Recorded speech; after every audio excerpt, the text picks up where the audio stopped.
the Jordy Culotta Show. Wave your hand out there, baby! Shout out to the show. She puts the pinky into the nostril. Man, look at that. Healthy competition, there's nothing like it. Y'all grow up. The line's wrapped around the stadium. Different strengths. Mm-hmm. I just lost a tooth. It's going to be fun. You know, we might have a story. I love what you're doing. Ogeron wants to take us fishing this afternoon. Reese, you play for the bad boys of the SEC, man. We don't apologize to anybody. A lot of people are saying you're going to be wearing number 7. I don't really know. I want to. He look crazy, Bill. Good feet on the old man. Definitely come back. I love. We'll be right back with the Jordy Culotta Show.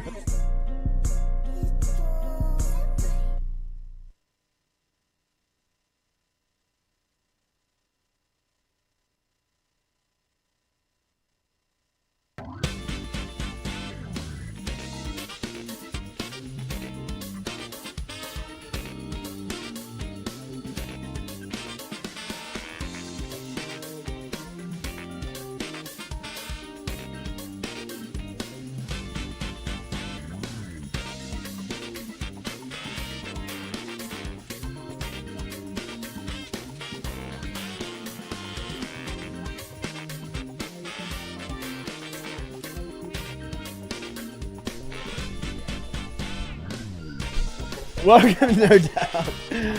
Welcome into a Friday edition of the Jordy Culotta Show, built by our friends over at RMB Builders Daily.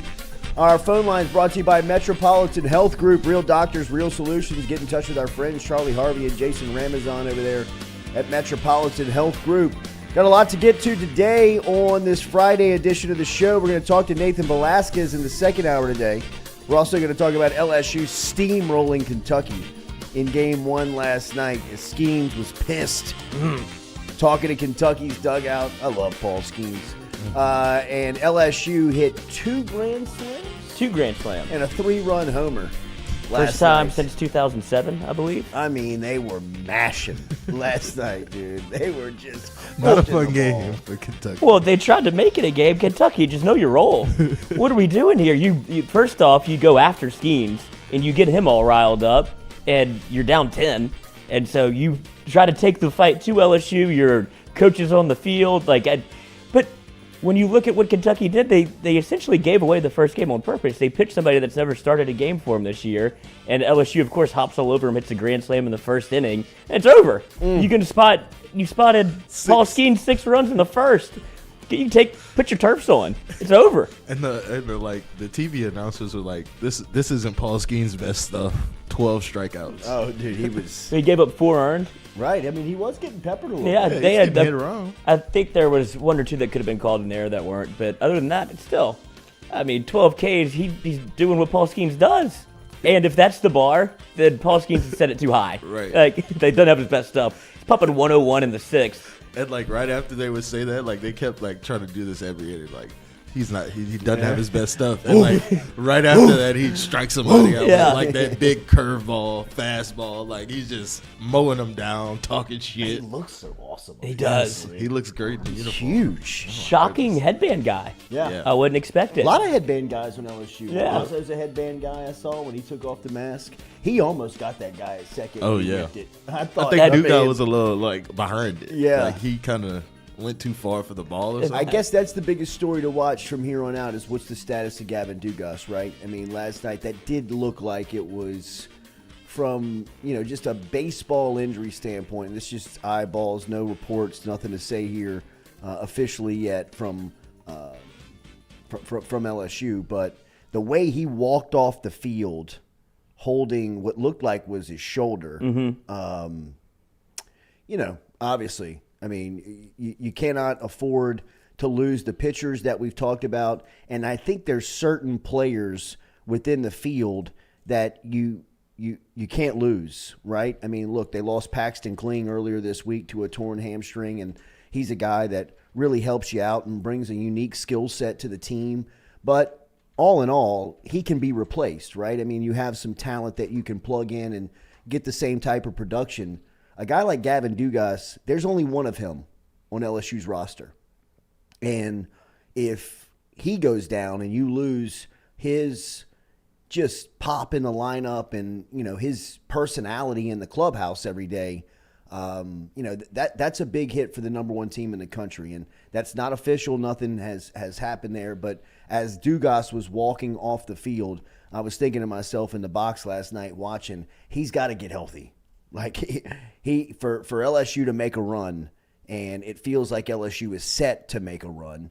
Gavin Dugas has got to be he's got to be available, and he's got to be at full strength because come on, I mean look at where we are, and where LSU is from a standpoint of how they've gotten here. How many times has that guy stepped up and played hero? Cool. I mean, you only have to go back a week. Too many to count, right? I mean, he's the one that hit the grand slam against South Carolina to make sure that you can even up the series. He's been Mr. Clutch for LSU, and he's been so consistent in that role. And he finally starts to be able to kind of figure out the defensive side of what he's been doing at second base. You see him make a great backhand play behind the bag. And then for him to even have the confidence to dive at the ball and get close to it is showing you that he's kind of getting his chops at second. From my perspective and what I saw, I think we would know if it was a broken collarbone, and the trainer came out and said it was positive. Right. So that would tell me it's either an AC joint or a separated shoulder, and they pop that thing back in on the ground. Let's hope so, because collarbone would be worst case scenario, right? And like Lloyd said, there were a couple of comments after the game that Jay Johnson made. There was nothing official. He just said that news from the trainer was positive. And he's tired of speculating about injuries. That is right. If you want to piss him off real quick, ask him about the status of the team. I can imagine. Welcome to LSU, Jay. I can imagine. But that's just piled up on him. That's been 4 in 4 games. Yeah. And that's the only thing that can derail this team. They seems to be that good. And if you can't lose somebody like a Cruz, you can't lose the Skeens. You didn't want to lose a Dugas. But like you said, there's players that you just... There's a certain, you can't lose Jordan Thompson. There's a threshold that you reach where it's impossible to win. You can't lose Dylan Cruz. And I would say... Tommy White. I would say the third would be Gavin Dugas. I mean, I would think, Tommy White would be in that mix for sure. I would say that would be the 4. I mean, Trey Morgan. You know, I mean, there's a lot of guys that mean so much to this team. But there also is there's a lot of talent as well. That you can resource and plug in, but there's a certain few that you just can't take out. And for what Gavin Dugas brings his team every single day, and that's just the mentality of the game's never over, because as long as he's got an at bat left, LSU's in play. I mean, there's too many to count times to see Texas, Tennessee, South Carolina. I mean, it's just every time you need one, he's come through, and that's the type of dude that you need in the summer. You got to have that guy in the postseason, because if he's clutch right now, that usually carries over into the bigger moments of the season. So hopefully we'll find out something. I wouldn't be surprised if you didn't see him play today. That'd be huge. Just to see, you would probably see Ben DePault come in at second, but and DePault's glove is fantastic. Oh, he could feel that. He's fantastic, right? I mean, but the offense is lacking a little bit. You could even see that yesterday whenever he came in for Dugas, they used him to sacrifice bunt, or tried to. So he's got to get. I guess the more reps you get out there, he's got to get his confidence up. He's a transfer that came in just to be able to be in that mix for second base, and then Dugas just took it from him, and so you'll see. Obviously, it depends on what the injury is, because with the separated shoulder, I'm not concerned about the defense. I'm concerned about what it does to his swing. Yeah, for sure. I agree. His offense is what his value is really built around.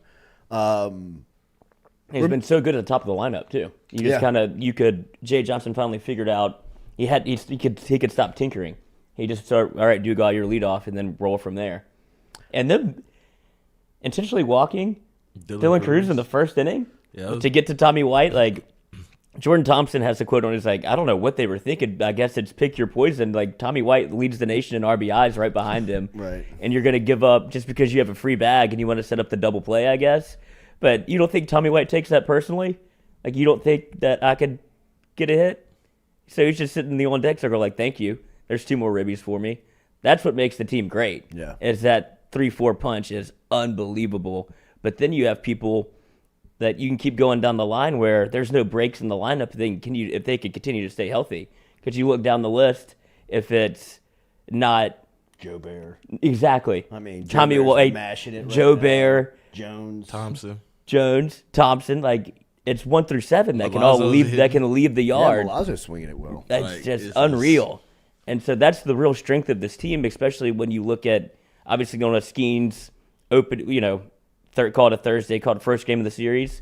That's when you know what you're going to get pretty much. You don't really have to rely on the offense too much. But the second and third game is when you need that lineup to be at full strength.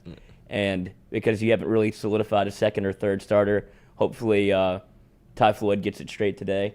And then you'll see what you have on the third day. And I don't know what they're going to do with the schedule. Well, yeah, I think we're waiting on an announcement here this morning, and there was a lot of buzz last night at the box on what they were going to do with games 2 and 3 here, and there was some discussion of moving game 3 up to 1 o'clock today and then keeping game 2 in its regularly scheduled place of 6:30 this afternoon. And that was going to be announced at some point, right? I mean, pretty early this morning. So we're kind of waiting to see what happens there. But I know that there was a lot of talk. I was moving around last night and saw some people that will have some part in this decision. And there's definitely discussion about it, about moving the games around. I can tell you that from an official announcement standpoint. Little weather coming? Yeah, it's supposed to be coming on Saturday. Like Saturday morning. I believe so. Damn. So Supposed to have opening day Saturday again. And They're retrying. Already played a game, but we're trying to redo opening day. Don't get it, but hey. might need to go Friday nights under the lights, Coach. Yeah, right. for the kids? Yeah, I'm not making these decisions. But Jason in the chat says, I didn't listen to it on the radio on the way home. He said that Jay wants to give his guys some rest and didn't want to play 2 today. That's what he said on the radio. So that's coming from Jason. From what I heard from murmurs around the stadium was that they expected to play 2 today. So I don't think Jay cares. Like, I don't think Jay is like. well, scared. I think I don't think he's scared. I think he does want to get some guys some rest because he sees the injuries piling up, and he's just like, let me take a beat. Let's see where everybody is health wise. So I would understand that on his front, but he also needs to start playing. You have to play 3, otherwise, like the SEC and your It'll get all jumbled up. your RPI starts getting jumbled up a little bit. Everybody knows that LSU's the top team in the country, but they don't lead in RPI because they weren't able to get a game in against South Carolina. Right. Kentucky leads at RPI. Yeah, well, not for long. And you need these 3 against Yeah. a team like that with that RPI hit. You know what I mean? So especially if they could sweep. Which it Would be beautiful. seems likely. Did Kentucky keep that first pitcher in like too long? Oh, they sacrificed him. He was Like, a sacrificial lamb. He had 50 pitches in the second, and I mean- they didn't have anybody warming up. And it's just like keep battling. This is your game. Yeah, and he's never started before. Oh This is what's going to start happening. Me and Jay Mitch were talking about this on the show a couple of weeks ago, is that you'll see teams kind of manage their pitching staff differently against Skeens and just be like, Well, they know. why blow an ace? Why waste? Yeah. Yeah, I mean, people used to do that against NOLA. I mean, I remember when people used to strategize against LSU with Aaron Nola because Nola was a walking W. You know, Right. I mean, every time he took the mound, there was, I mean, unless you were coming with, Verlander. I mean, Or Sonny Gray. I mean, it was, it wasn't gonna work out well for you, and even for Sonny Gray. Right. You know what I mean, it didn't work out well. So and you start to see teams on Friday night start to throw like their Sunday starter. Yeah. Right, and they would save their Friday guy for Saturday. and then bump their Saturday guy to Sunday. And still, if they couldn't take those 2, rather than trying to take the opening game, because they just knew like this guy's going to saw us down. It's a wash. Yeah, might as well take the L and just move on. But they could have at least went with a starter. Like, they just went like relief guy. A Like, relief guy, like I said, that's never started, and he's just out there just Walking trying to get people, walking people, trying hitting his people. best. But that's what I think it was, is that was more of Kentucky's mentality. Like, all right, let's go and compete, see what LSU's lineup is like, and then we'll throw our next 2, our quote unquote Friday night guy in game 2 and see if we can steal one of 2. Because at this point with Skeens, it feels like you're starting off every weekend 1-0. Right. So LSU waiting to hear if there is any announcement on what they're going to do as far as start times and shuffling around games. So we'll wait and see if there is any announcement coming out But right now, Game 2 is scheduled for 6:30 this afternoon at the Box after LSU takes the opening game 16-6 against number 11 Kentucky. Tigers now 28-5 on the season, 8-4 in conference play, as LSU will be on the SEC Network Plus tonight. Jumbo on the call. So Jumbo last night moving around. As said he was, yes, absolutely, said he was going to be on the call tonight with Lynn Rollins on SEC Network Plus. A great combo. It is a good combo. I don't know if Lynn knows that Ronnie is laughing with him at him because he sets him up for some Linnisms, and then Ronnie is just like, I know he's dying internally knowing how Ronnie is. So if you listen to the call, that's what you're going to get with Ronnie. And then there's about 15 seconds of silence from the booth, and you're just like, what's going on in You're kind of a little bit up.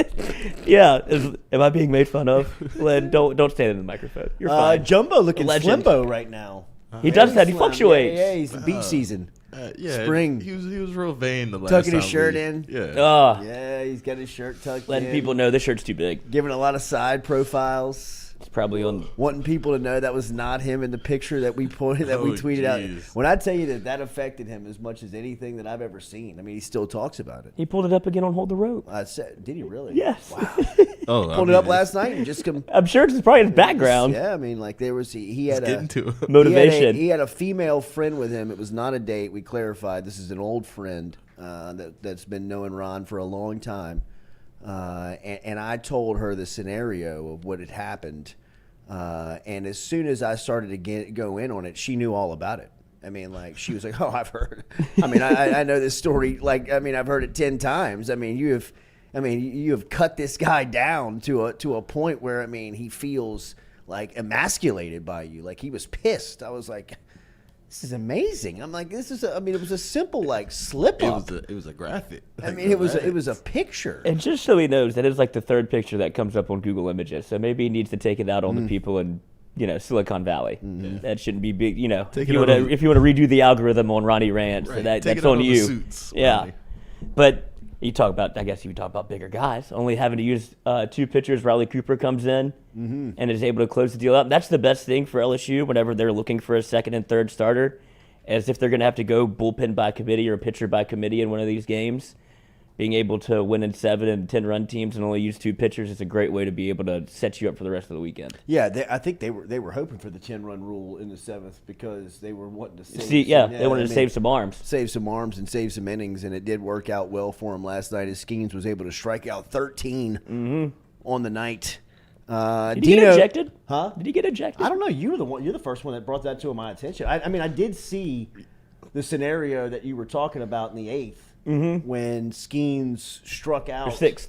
Was it 6th? Yeah. And he struck out the final batter. And, in true Skeens fashion, I mean, he's like eyeballing the other dugout and somebody makes a move. Right? And I mean, like, he starts like head nodding. And last night he pivoted. He pivoted back. He was talking. He last night. stopped and was like, what'd you say? Uh-huh. And then the umpire got involved. Jay Johnson came out. So I mean, I never saw anything. I mean, I don't think it was. I don't think it matters. There's no repercussions for that. I wouldn't imagine since he's not going to play again for another 5 days. But the only reason I thought that may be the case is because Jay Johnson had to get up there and like, hold on, let me talk to the umpire, figure this thing out. He's not the only one barking out here. You got Jackson Gray that's on Trenbolone in center field, like that's barking all the way from the outfield. Secretariat chasing down Dylan Cruz's and let the whole world know. Yeah, dude, you're down 10, man. But you look great in the uni. He does. He looks like a 90s Major League steroids era baseball Looks player. like MLB slot. He jolts back at you. You're like, oh, God, he actually heard me. Like, never mind. Yeah, right. From I wasn't talking to you. I wasn't talking to you. From a kid that's talked a lot of shit in the bar, never gotten caught, that's the moment that scares you the most. Man. Like this one right here. I can relate. Yeah. Huh? Whoa, hey. I didn't say that. No, not me. You know where I came from, right? The Air Force. I don't think I'm playing around. He's just dealing. I mean, he's dominant. He's huge, man. Yeah, and when you put him on top of the mound, I'm sure that's that Randy Johnson, like, intimidating, like, God, he's even bigger than whenever, He might be 8 foot. Yeah, that has to be just a terrible batter's box to stand in. And coaches and I know coaches give their team like that. He puts his pants on the same way you do. Like, yeah, I know. Sure. He does. But he throws 100. Yeah. Right. He didn't throw the ball the same way I do. Pumping just 101. And what he had working yesterday, I don't know why they were saying he didn't have his best stuff. I guess he got hit around a little bit.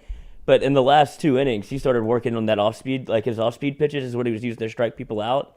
It was dialed. He had him guessing. Oh, dude, so many swings over the top, and then so many guys just getting locked, looking. Oh, I didn't know that was Yeah. I thought it was a fastball. You have to sit fastball. You can't, because there was one guy that struck out that me and Renato were watching it, and he swung after Balazo, Caught the squeezed ball. it. Yeah. And he was like, there's no world in which you can guess anything other than fastball against Skeens, because if you get caught looking off speed, that's what your swing's going to look like. Right. And I'm throwing it 2 more times. So Jeez. it's a great, What a lonely walk to the plate. Oh my goodness. I mean, like, especially being the when lead, you're like the coming leadoff off, guy. God, Like, it's nobody else out here but me and him. I mean, And him behind I'm on us. an island with this guy. Jesus. It's just me and him. And the catcher. And he's already mad in the first Like, inning. Like, he's I haven't done pissed. anything yet. The dugout's talking to Yeah. him. I didn't even talk. I didn't even I say mean, anything. it's 3 straight, sit down. Like, damn it. He's just going to say said he was. All right, boys, it's tough. That's when he walked back to the dugout like, yep, he's got it working today. It's what we thought. Mason Spillman says, had Bear Jones walked back to first base, he would have been safe. Ronnie Rentz, I was in with Ronnie at that time. I was standing next to him when Jones. It looked like he kind of peeled off the path and was going to go to second. When he did that, he committed to it, and then he was thrown out. This was late in the game. And I thought kind of even a scary scene was when Jones hit the bag. I mean, for as big as he is, he pounded the bag. I thought he broke his hand when he hit it. Yeah, that's the last thing we need. But Rance did say in the moment, if he would have stepped back to the line, like he would have been able to walk back to first. I thought he kind of made the turn. I don't think he. You have to have like intent to go to second. It's not But, like, is it when your shoulders turn to second? Like, I mean, it's a judgment call, I Yeah, guess, it by is, the yeah. umpire. But if you don't have any intent to actually run to second base, then you're fine. Because I mean, if you remember, if anybody like from Little League, you're taught like make sure you turn right. the banana. Yeah, and then it's like, or like if you're trying to beat it down the line or whatever, or if there's a pass ball, like if you have to make it like an official attempt to go to second, and he was just kind of out of control, but it's like sweet feet on the big guy, to make him miss, and I was like, hey, get a football uniform. Well, I know he was a good football I player. mean, like, I don't know what he was playing. I'd put him at defensive end and tight end and just throw it up and say, go kill people. You know what I mean? Like, I mean, if that's how fast you can run, Tackle the man with the football. and that's how you can move, no offensive tackle put his hands on him. He'd been running free to the quarterback. But he juked him out. Then he started picking him up and putting him down a little bit. But yeah, like I think everybody agrees it's a judgment call. But I think he would have been fine to turn around and go back to first. I don't know why he was so mad at himself. It's not that big a deal. Well, I think it was just kind of a base running error. Yeah. You know, I mean, I'm sure He was probably thinking I could have gone back to first. Well, I'm sure in like film and inside coaching, like they put a lot of emphasis on base running, and because LSU has been pretty good on the path this year. I thought Kentucky defensively and on the path last night really cost themselves any chance they ever had. You know what I mean? Like the little things kind of really beat them more than the grand slams and the home runs. Of course, that was kind of the things that we remember. But I mean, like they were kicking it around. They made base running blunders. You know what I mean? Like LSU for the most part played clean game. I mean, they're a clean team. Yeah, You know what I mean, for as much as we criticized them last year on their defense and the amount of errors that they had on the season, that's been cleaned up a lot, and they've been pretty good on the bags. I mean, it's not like they've run themselves out of innings. They haven't run themselves into a lot of trouble. Not that I can recall. Cade did the other night whenever he rounded third, and he was thrown out by about 90 feet. I don't. Well, that's not the guy you want running. Yeah, right? yeah, but then another big hit home run for him last night. Yeah, he's pounding it. That's what we were talking about.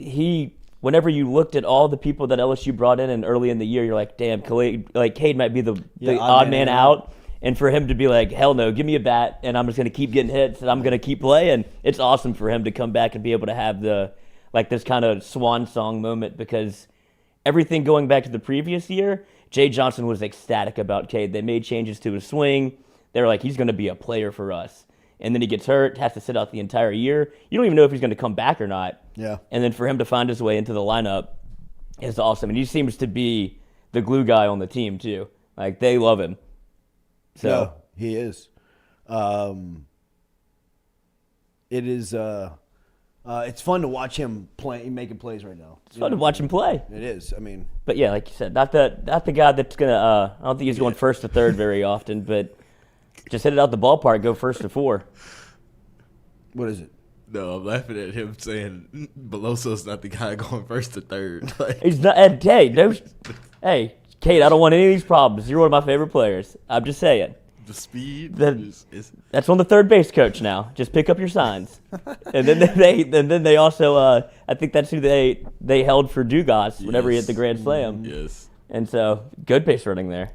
Remember, she Daily, get? we're brought to you by Premier South Roofing and Sheet Metal, Louisiana's premier roofing experts. Remember, you can get in touch with Premier South this morning about commercial roofing, residential roofing, metal roofing, installation, roof repair, roof maintenance, all of it. Get in touch with our friends over at Premier South. PremierSouthLA.com is the easiest way to find them online. PremierSouthLA.com, located and headquartered here in Baton Rouge, but with locations all over the place, including in New Orleans, Baton Rouge, Lafayette, North Shore, coming soon to Daphne in Alabama. Get over and check them out, PremierSouthLA.com. And remember, if your roof is 8 years or older, you qualify for a free inspection from one of the pros over at Premier South Roofing and Sheet Metal. Get them up on your roof today and let them check it out. Online, PremierSouthLA.com. If your roof is 8 years or older, get a free inspection today and see if you qualify for a brand new roof. If you need a metal roof, check out Premier South. They're doing it. They're doing a lot of metal roofs right now with spring and summertime coming up. If you need your metal roof replaced, if you need a brand new metal roof, or if you need a inspection and want to see if you qualify and how much one will be, get one over at Premier South. PremierSouthLA.com. PremierSouthLA.com. All right, LSU football starting to close up here on this spring drill and the spring practices as they will have their coaches clinic tomorrow, which cranks up on campus as they will be some feature speakers, including Booger McFarland. As we told you, he was going to be the feature speaker tomorrow, as the coaches clinic will begin about 10:45 tomorrow at South Stadium Club. Booger will be featured as the headline speaker at 11:50. I think that's today, actually. Did I say tomorrow? I think it's today. Brian Polian is going to be leading off. Speaking at 11 a.m. What is? I thought he was. He doesn't coach anymore. He's just the intro guy. big speaker. Let's start off with recruiting. Oh no, yeah, right. Tell you how guys like me and Derek Panamsky exist in this world. And don't forget to buy my book on special teams. How to coach the Gen Zer. The key is making sure that you pick up the laundry on time for the head coach, so that he's got his collars to wear during the press conference. Get a highlight tape out. Brian Kelly did the voiceover for the women's gymnastics Final Four. Okay. Which I thought was an interesting choice. Okay, BK. He's been going to a lot of them. Yeah. He's in it. I mean, the TV cameras are there. Mm-hmm. You gotta get. But he was having a couple beers at the women's national championship. Right, he's feeling telling it. you, Louisiana takes you over. It does.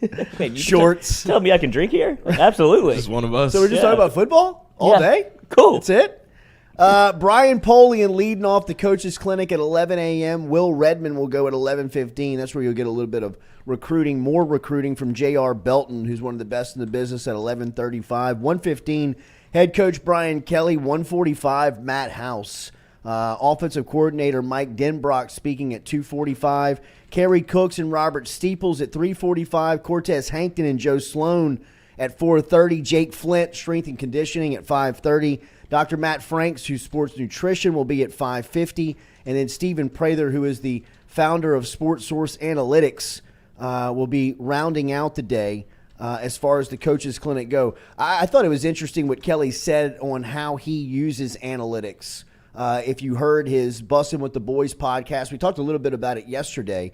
in what Kelly and his remarks were about why he chose LSU and why he left Notre Dame at the time that he did, and just kind of his mindset and a lot what Lloyd was referencing there. I mean, a lot more laid back. If you missed yesterday's show, you can go check it out on demand and see what we thought, what Kelly had to say. But, I mean, it was a lot about just kind of the mentality, right? I mean, there's a lot of stuff you got to do at Notre Dame as the football coach, and a lot of the times you got to do that stuff, you got to do it in a coat and tie. I mean, he was like, it's good to be in shorts and a collar down here and, be in sunny weather all day. I mean, some of the things that I think we take for granted, Kelly is really embracing, and I mean, just like he said about spring football, I mean, like who ever thinks down here that, I mean, there are programs in the country that struggle getting these practices in because of weather.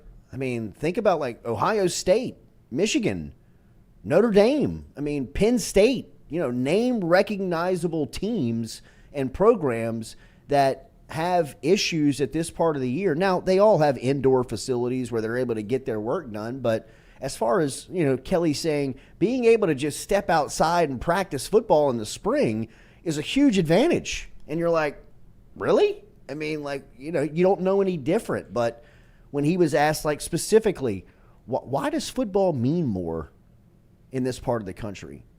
I thought his answer was very refreshingly honest and a take that we don't rarely hear. I mean, it's just because we're in it, we're living, amongst it, and we don't really recognize that people. Not everybody lives like this. Not everybody lives obsessed about what we care about. And for someone like Brian Kelly, who's in the industry of, football that, all of this part of the world really gives a damn about. Controls their lives. He's like, man, this is cool.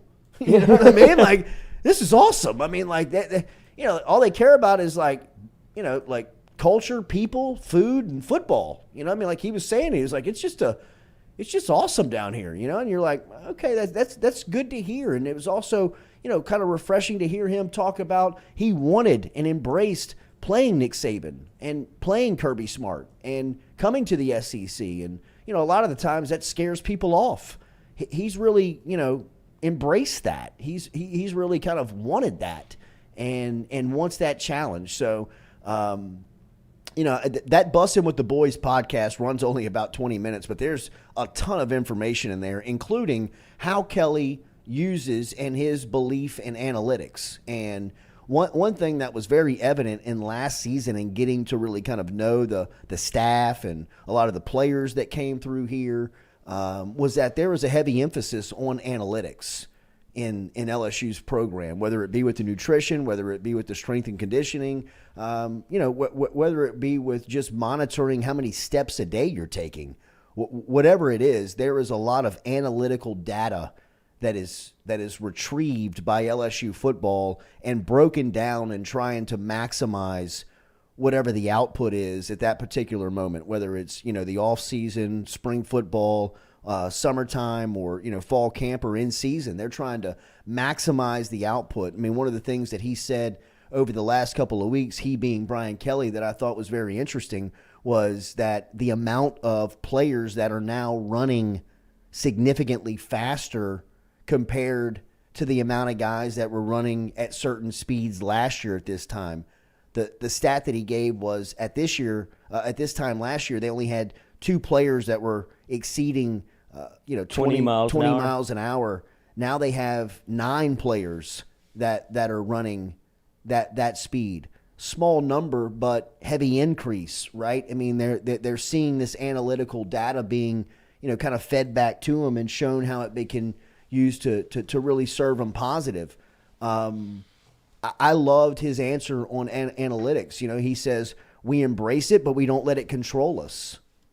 Like we really take it in and you break it down and you use it, but you also have to keep in mind that you're coaching human beings, right? And that there's sometimes that the analytical data may tell you one thing, but the feel of coaching the game is telling you another. And I think Brian Kelly has done a really good job of, being around football for, I believe he said it was his 33rd year, 32nd year being a head coach. I mean, it's been a long time. In that time span, the industry has changed tremendously. I mean, the methods of recruiting and the methods of installation and the methods of offense and the methods of the way that you just run your program have changed so drastically that someone in Kelly's position could easily get eaten up, right? I mean, somebody like him could just say, look, I do it the way I do it. Roy Williams in basketball, Mike Krzyzewski in basketball, this is too much. I'm out. We did it one way, the way that it's trending, I can't keep up with. I don't want to play this game. I'm out. I get it.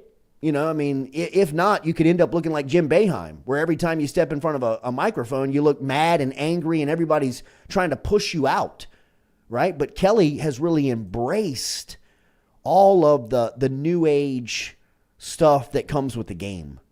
Whether it be recruiting tactics, whether it be NIL, and, I think the biggest example of that is his laid back personality that he's seemingly brought down here. I mean, talking to some people who have known him or covered him, when asking, is this really different? I mean, some people were like, yeah, man, we can see it from South Bend.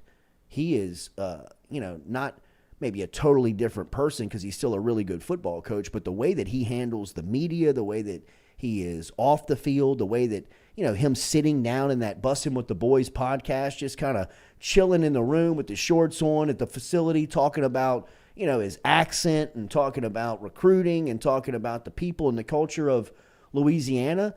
Yeah, that's a different dude, in the sense of it's changed. Now look, 10 years, $100 million can guarantee can do that to you. Ease you up a little bit. But you also, one thing that 10 years, $100 million can also do to you is disengage you. Not necessarily make you give as much of a damn. And in year one of that contract, I thought Kelly looked as motivated to coach the game. Again, judging from a long far away when he was at South Bend and at Notre Dame. Oh. To where he is now and having a kind of a first front row seat of it.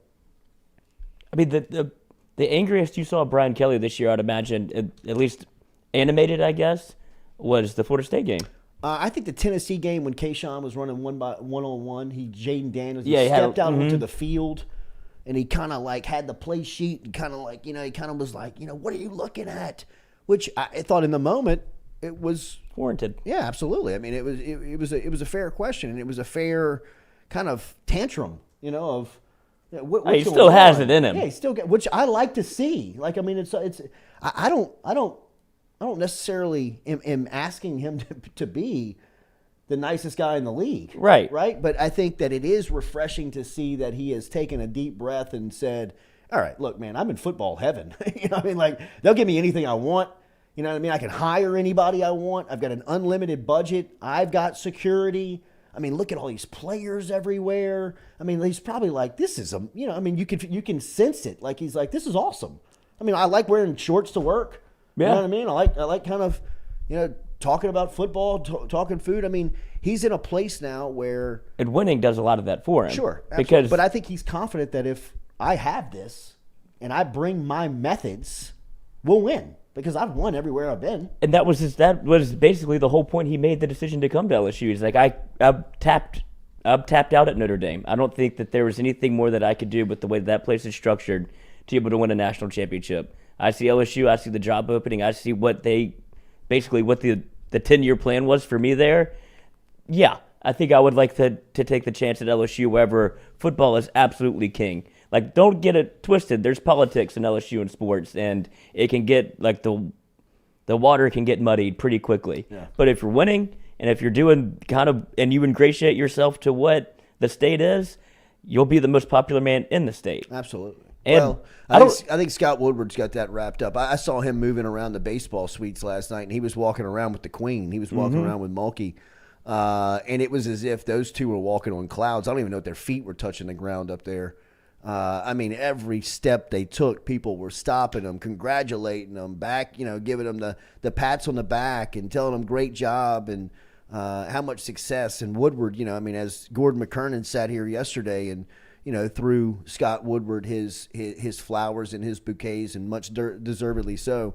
Anyone you talk to, I spent some time last night with Verge Alsbury, and I was a guest of the LSU Alumni Association last night. Shout out to Joe Carvalito and Lauren Giffen and that crew for bringing me up there, and it was awesome.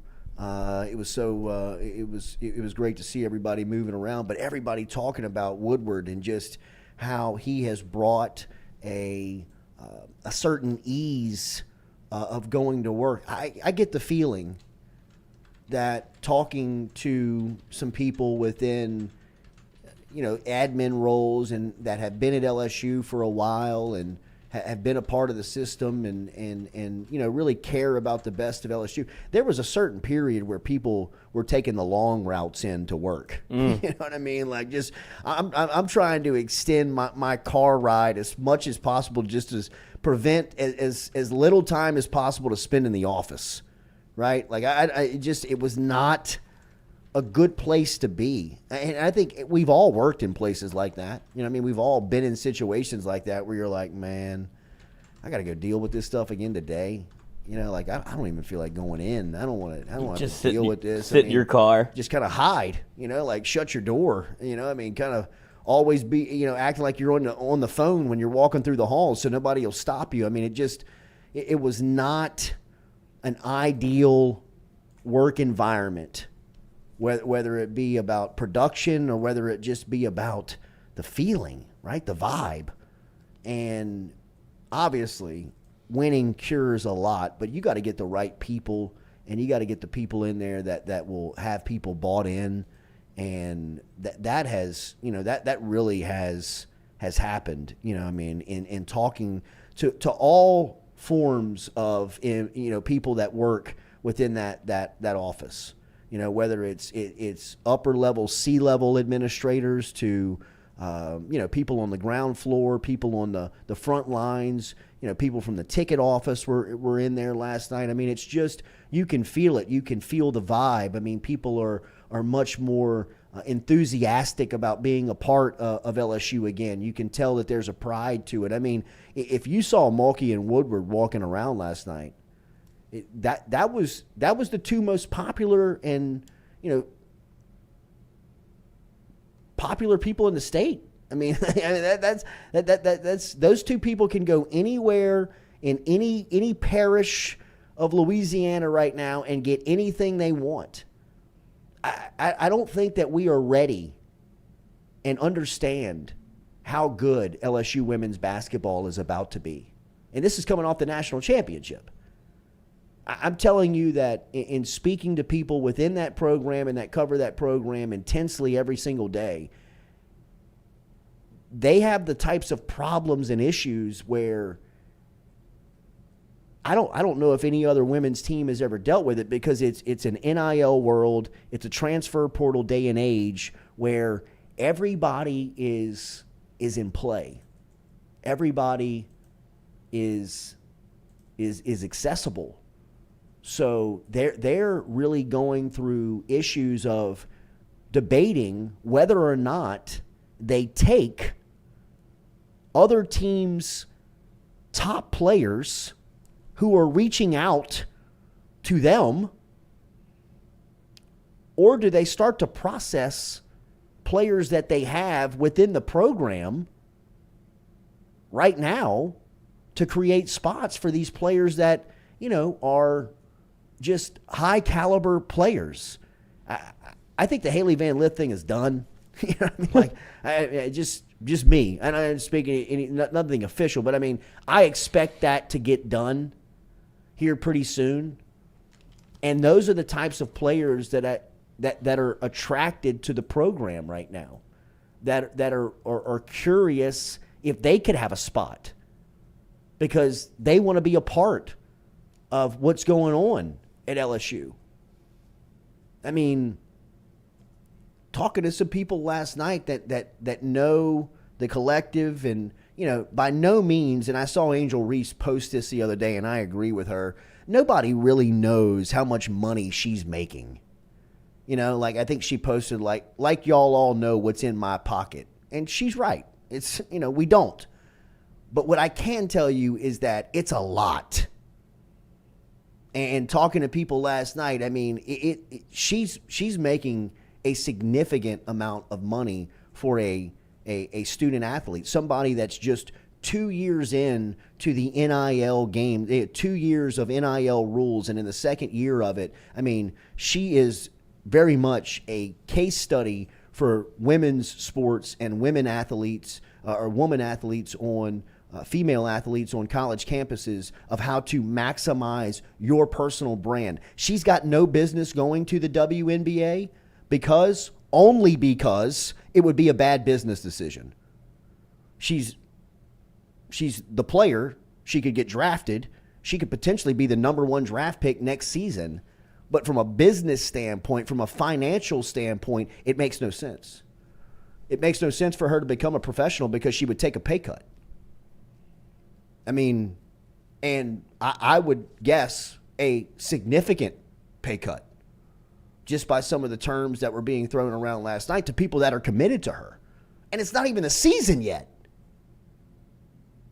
For one of the best marketers that I have ever met in my life, Gordon McKernan, to sit here yesterday and be enamored by the brand that she has built should tell us a lot. He doesn't throw around compliments. He doesn't, he doesn't do that just because he's got a high standard, for stuff like that. I mean, he knows the game. He's someone who, people study on how to market their brand and market their company because of what and how he does it.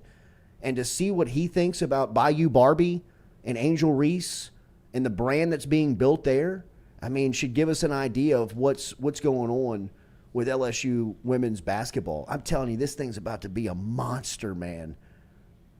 Like multi-national championships. I mean, I know Kim Mulkey would kill me if she heard me talking like this, but I mean, the secret's out.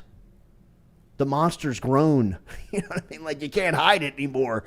I mean, this thing is a machine that at this point, it's recruiting itself. Really.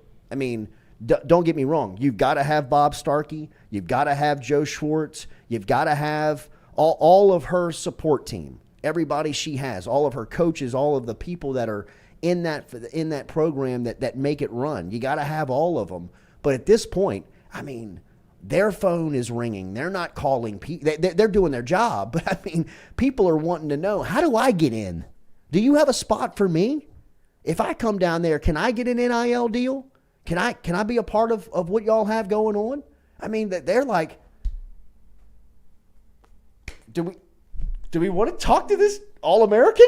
You know what I mean? Like, what do you do? I mean, you got a number 1 recruiting class in the country coming in, but you got people from around the country already on rosters blowing. It's a great problem to have, but I mean, like, they're gonna have like dream team type squads. Yeah, I'm telling you, like, they're gonna roll the ball out here. Michaela Williams might be their best player too, like a legitimate senior in high school that they recruited into the program that they bring in as a true freshman. She might be the best player, but you're going to look around. I mean, they're going to roll the ball out there next year, and it's going to look like the Olympic squad in 1 or 2 years. I mean, I'm telling you, it's scary to think how good they're going to be.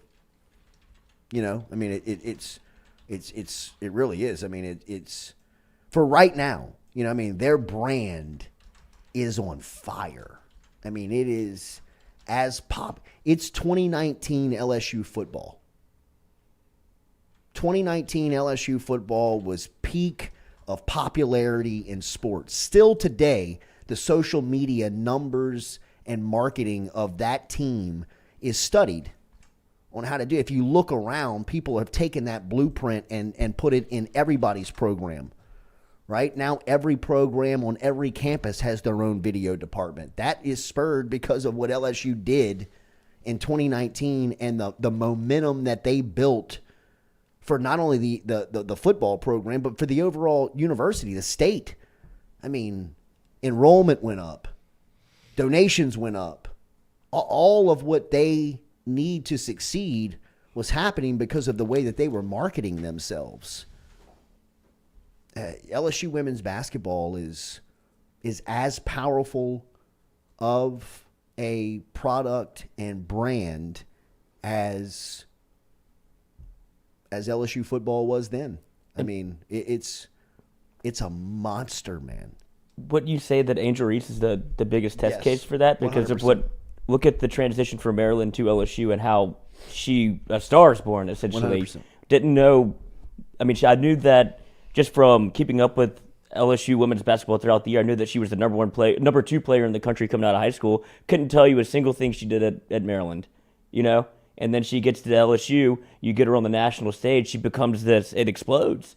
And the part that makes LSU different is, one, when you have a proven and consistent winner, you get people to go to the games. Like Louisiana will support a winner no matter what the sport is, especially if you have Kim Mulkey at the forefront of this, who's basically not asking you to go to the game, telling you to go to the game, making you go to the game, and now she has a product that people want to go see. That's how LSU continues to be on this. Will continue to be on I think you're right. It's going to be one of these 3 out of the next 4 national championships. You'll be surprised to not see LSU in the Final Four. Like that's what the standard feels like it's going to be. With LSU's social media team, that's the secret sauce that I don't think everybody in the country can replicate. They have the formula down. After 2019 and what they did for Burrow and what they did for just the brand in general, Absolutely. You can copy and paste that thing for, now you know how to make a star. You do it for Angel Reese. Yeah. And that's what is going to happen. She's never been in front of more eyeballs than she is right now. Brandon Hollingsworth with a mic drop type stat, and this would be the last line of any debate if anybody wants to debate women's basketball and Kim Mulkey. Women's basketball is allowed 15 scholarship players. Kim Mulkey and the Lady Tigers just won the Natty with 10. Huh. Let that sink in. You think she'll have 15 scholarship players next year? She is, I'm telling you, this thing is she's going to have a dream team out there. It's going to be a who's who of women's college basketball over the next couple of seasons. And what's going to happen with that, right? I mean, obviously she's got to manage this thing and she's going to have to continue to win. And you would think that would happen. And if so, it just snowballs. I mean, it just grows and grows and grows into what. Has any other program done a better job with the transfer portal than LSU when you look at every sport? Women's basketball, LSU baseball, and now LSU football continues. And from an article I read yesterday, Brian Kelly doesn't seem to want to be done with the portal just yet. Like the way that they've been able to, because if you think about how they were brought in, when it's all 3 new coaches that don't have the players that they want and the ability to take advantage of the transfer portal and get their team right this quickly. Well, look at how Georgia and Alabama, from a football standpoint, use the portal. Right. They just kind of use it as like lanyard, just kind of a place like, we need this. Let's go see who the best player is there, and if they meet our standards, we'll take them. I think that's where LSU football wants to be, is trying to get to. And I think that they're probably a year or two, probably two more recruiting cycles away. You had a top 5 class last season. You'll have a top 5 class again this season. They're putting together what looks like going to be another really solid group. I mean, that's going to be 3 top 5 type classes. You can get it back, in football like that. I think basketball is another, like baseball is just they're going to take the most popular player. They're going to take Tommy Tanks every year. Right. That's Jay Johnson's going to get that guy every year. Paul Skeens, Tommy Tanks, get ready. Whoever that is in LSU, in college baseball this year, LSU is going to be on their doorstep on the opening day of the transfer portal next season. Yeah, because they've proven that's like. Yeah. Well, I think the reason that it kind of is like a happy accident almost because of the way that they had to build and because of the way that it doesn't take 3 recruiting cycles to get your players in and, all right, hold on, let me try to rebuild this thing as a new coach at a new university. Because of the way that they attack the portal from day one, I think people look at them as like part of a school that I would expect to be in the portal. Like that's a team or a university, whatever, however you want to phrase it. That is okay. If I'm good enough, LSU has no shame of hopping in the portal and grabbing me, and then I can become part of this brand that they've built. Well, and one thing that LSU right now feels to people in the portal is a cool place to be. Exactly. You know what I mean? Like that more than anything, I think relates to kids. You know what I mean? That's what touches them more than anything. Harold Perkins, Angel Reese, Paul Skeens.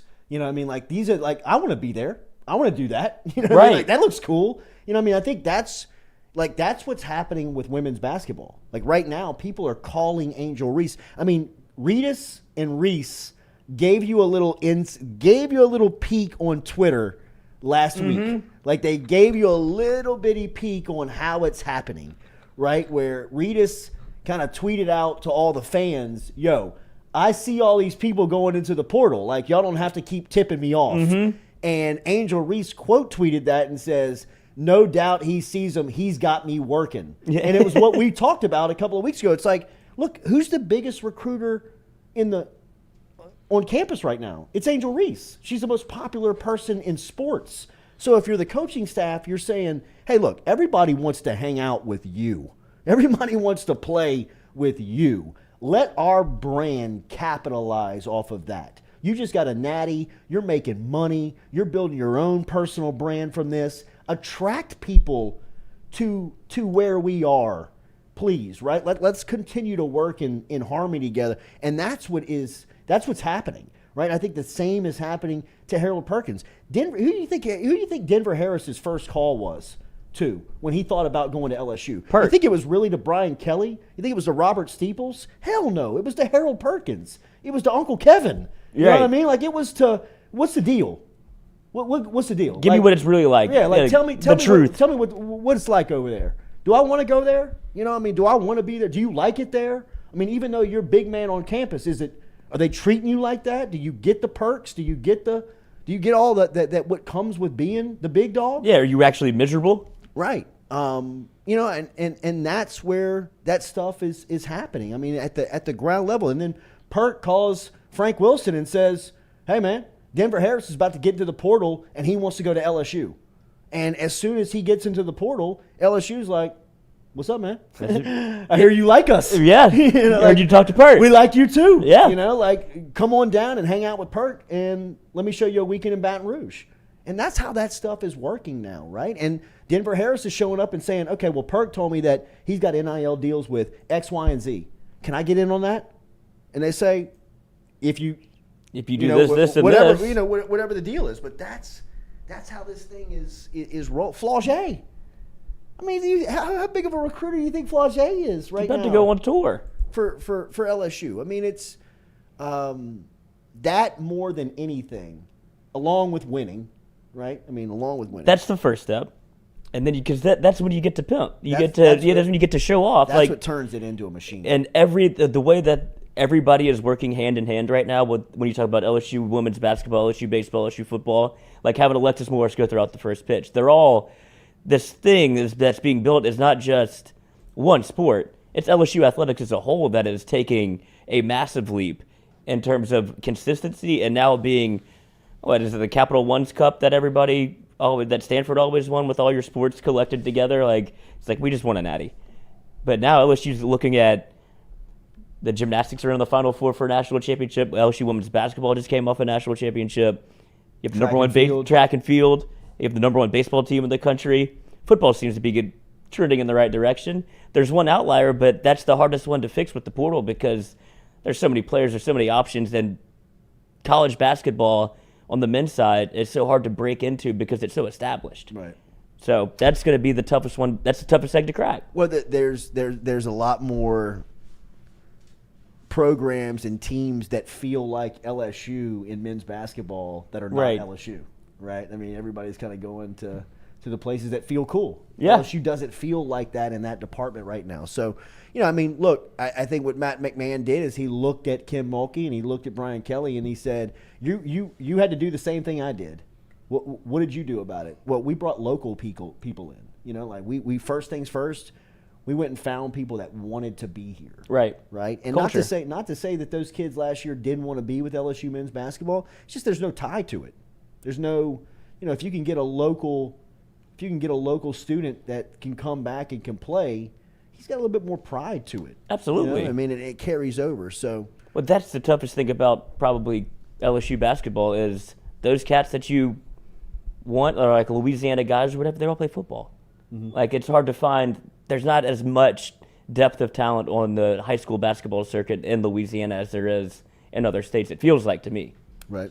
That's true. Well, I mean, the thing about Louisiana and basketball talent is if you're really good, you probably end up being a wide receiver or defensive. Right. Brian Thomas. Yeah. I mean, just who else was it?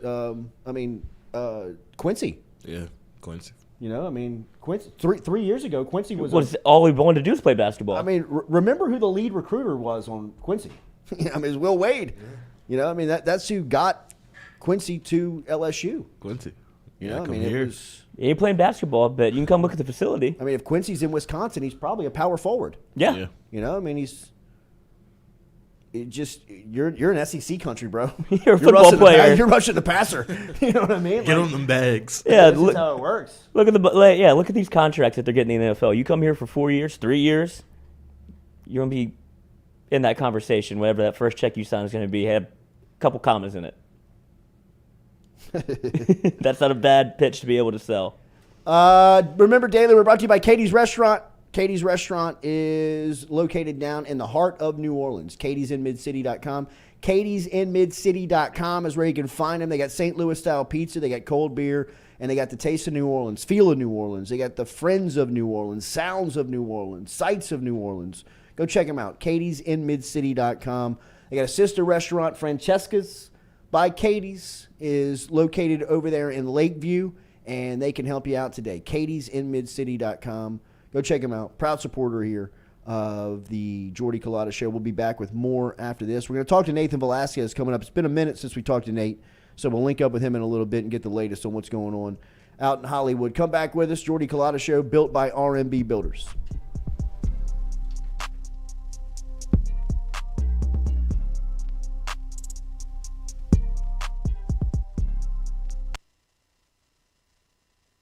Hey Baton Rouge, when traveling through Natchez, Mississippi, whether you need to fill up your vehicle or your belly, stop by Go-Mart and On The Go Deli.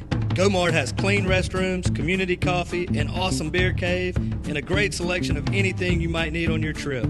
So stop by Go-Mart at 4 Sergeant Prentice Drive as you're entering Natchez on the left, and visit Tom and Wright Granning and their awesome team at Go-Mart. Are you looking for sound financial advice? Then get in touch with Daniel Newman of Edward Jones. You can call him today at 225-261-8262 or email him daniel.newman@edwardjones.com. If you're planning for retirement, saving for college for children or grandchildren, or just looking for sound investment opportunities, get in touch with Daniel today, 225-261-8262, located on Magnolia Square Drive in Central. Daniel Newman of Edward Jones.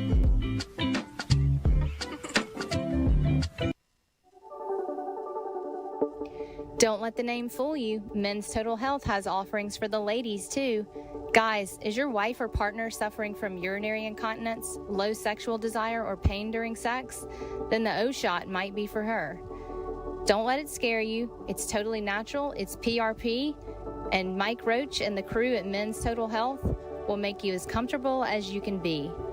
Contact me for more information, Katie@JordyCulottaShow.com, and I'm happy to tell you everything that Men's Total Health has to offer for the ladies.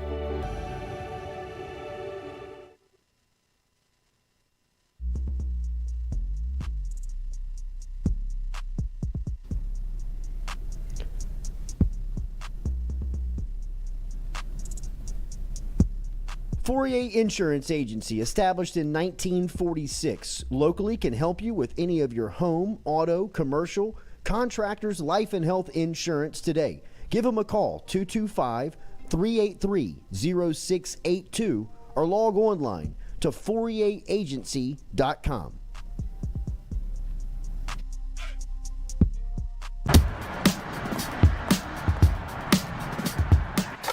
Hey, she's on her way up.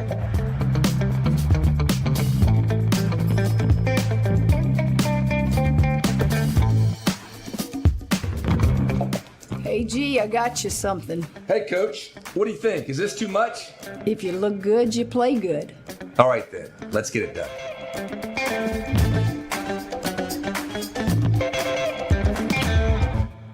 Do you need your roof checked or just ready to get a new roof? Premier South Roofing and Sheet Metal has helped over 10,000 customers with their roofs over the last 2 decades. Premier South employs over 300 team members in South Louisiana. They're accredited by the Better Business Bureau. They've been named in the top 100 roofers in the nation for a number of years. And Premier South has former insurance adjusters in-house whose job it is to help get all the insurance money you deserve. So go to PremierSouthLA.com for Premier South Roofing and Sheet Metal and get your free inspection. Premier South Roofing.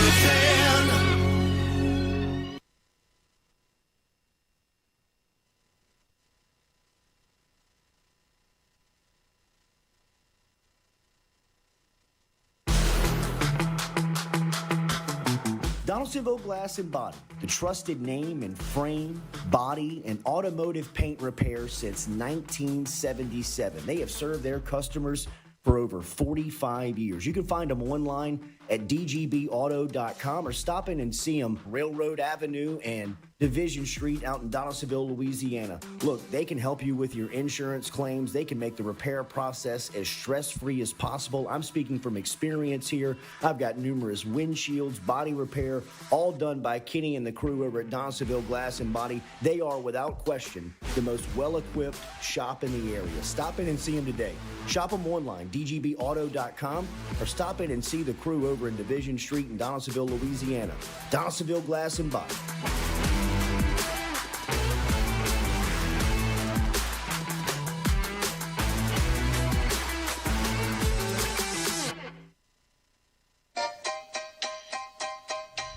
Hey fellas, it's Jordy Culotta for my friends over at Men's Total Health.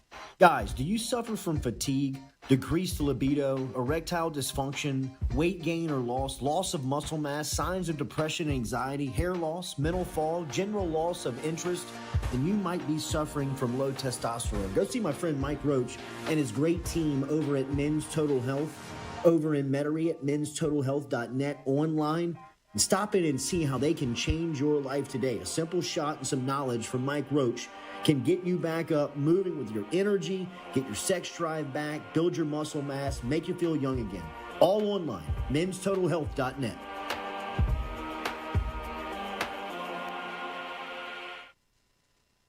Red Stick Sports, a local staple in Baton Rouge to all sports fans, was founded back in 1981 and has remained a family business for over 40 years. Today, they still have the great selection on the floor, but they're also a leader in custom apparel for businesses, sports teams, and other groups. Take it from us, everybody over here at FM Digital Media. They help us out with all of our apparel. Let them help you out today. Go ask for Cody over at Red Stick Sports. Check him out online at redsticksports.biz. The Jordy Culotta Show is brought to you by A-Bears Lawn Maintenance. Commercial or residential, A-Bears Lawn Maintenance is ready to work. A-Bears can tackle all your homeowners association requirements. Call Blake at 225-485-8022. A-Bears Lawn Maintenance.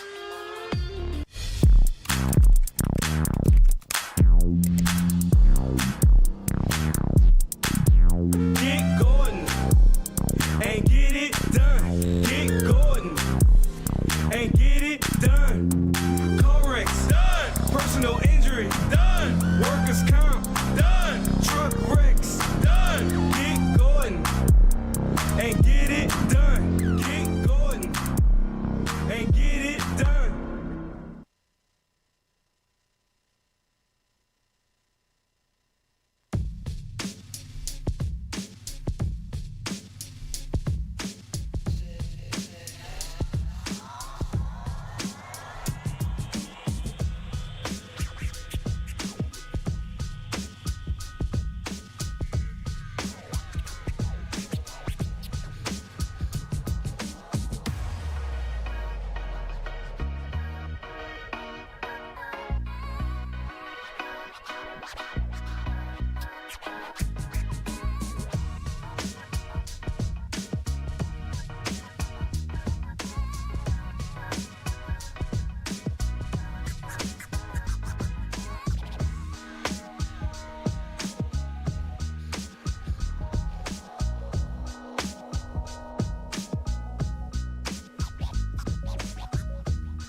Welcome back here to the Jordy Culotta Show live on this Friday. We're going to talk to Nathan Velasquez coming up here, but one of our favorites, Jordan Faircloth, an all-star in Ancient Athletes. There we go. And now in a runoff here for District Court Judge as voting opens tomorrow. Yes. And here we go, bro. Here we go. In the runoff 1 year later, after a very devastating and dramatic loss by two votes. And now back at it here in a runoff. All right, man. Here we are, bro. What's going on? It's game time. The runoff hits after the primary. It's a brand new ball game. Everything resets. I kind of relate it to regular season. Hell yeah. Sports, and then you hit the playoffs. Yeah. It's a different ball game. It's a different mentality. Everything changes. Everything's different. What happened in the past does not matter. It's all about what happens starting tomorrow through next Saturday, and then Election Day, wrapping up on April 29th. So you got a week of voting here. Yes. Okay. Yes. Early voting starts tomorrow, 8:30 a.m. to 6 p.m. Runs through the following Saturday, the 22nd, except for Sunday. That's the only day there's no early voting. And the locations are City Hall downtown, the fire station on Coursey, and then the Archives building on Essen are the three spots to early vote. And then next weekend, will you be able to vote at your polls? Yes, on April 29th, on the actual election day, is where you can go vote at your normal spot when you go vote for everything else under the sun. Beautiful. So, yeah. What has this part of the process been like, getting here? It's different, I'll say, from last year, because going into the runoff last year, I guess I was the favorite. Sure. And I see myself, or I have the mentality of the underdog, which I think is good because it makes you want it more, it makes you work harder, it makes you do things that, if you were the top dog, you would perhaps not do. And that includes, continuing to knock on doors, hitting neighborhoods, calling folks, going to meet at folks, coming on radio shows, just everything that it takes to make it happen and to win. So I've been all in since day one, but I guess it's been cranked up a notch once the runoff hit. Absolutely. So here we are, and you know what? We're gonna empty the tank. We're gonna empty the chamber. All gas, no brakes, until April 29th at 10 p.m. when the final bell sounds, and we'll see what happens. 34% of the votes, the initial round, and here in a runoff as Jordan Faircloth, our guy, heading towards the 19th JDC. He is an attorney by day. He's a former LSU baseball pitcher and an Ancient Athlete superstar, as we tell you. This LSU baseball team, bro, you played on pretty good teams. Yes. Now, we talked in the offseason that this might be the best ever. They're going through a little bit of an injury bug here with some arms, but they're able to capitalize last night. What do you think of where they are, and what are the hopes here as they come down the stretch?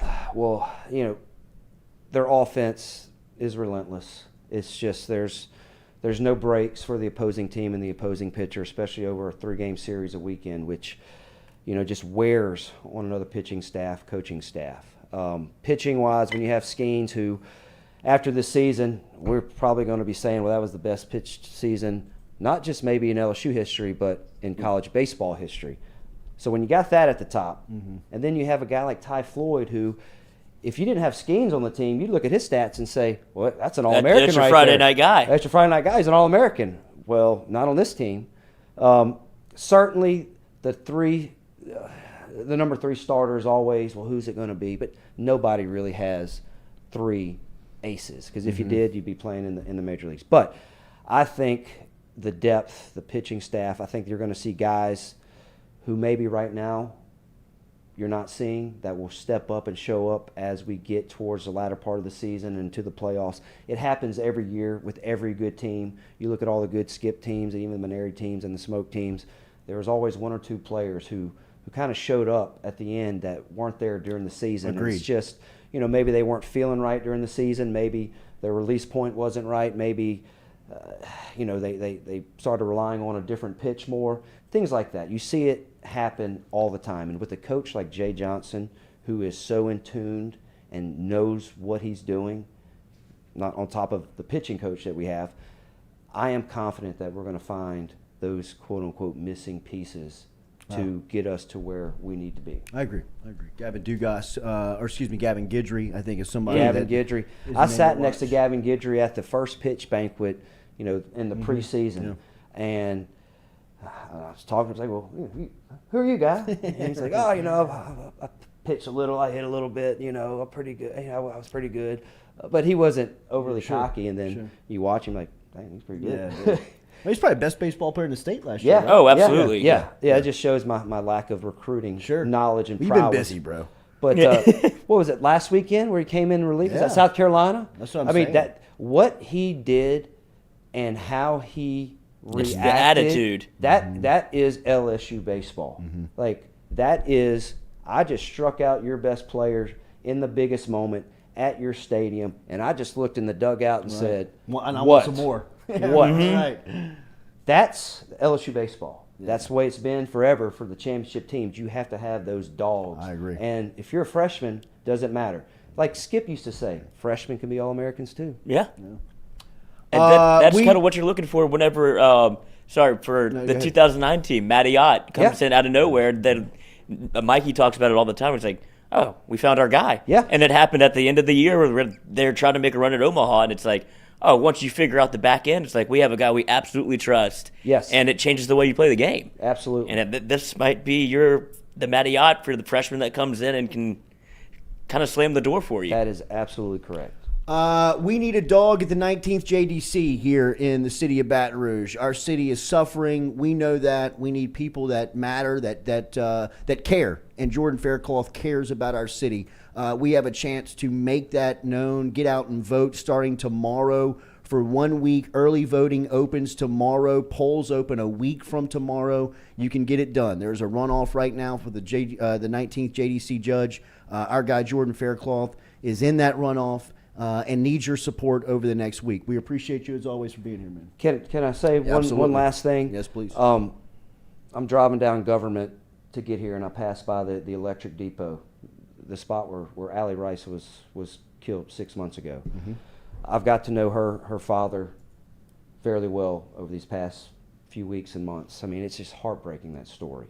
And he and I have, talked about the direction of where we're going and the city and the parish. And you hear it from someone firsthand who experienced it and is living it every day, that what are we going to do?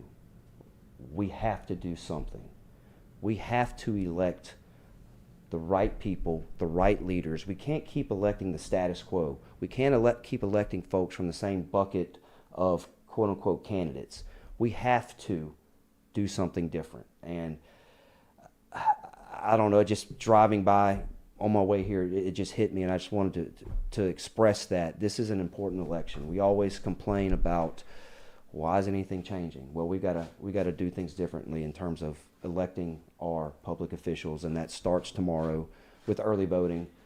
I feel I am the candidate, the most equipped to do the job, and I hope the voters agree. Your vote matters. Get out there and make it heard. Starting tomorrow, early voting opens and the polls open a week from Saturday. Jordan Faircloth is on the ballot for the 19th JDC. Good luck, buddy. I appreciate y'all. Yep. We'll be back with more of the show right here on the Jordy Culotta Show, built by R&B Builders.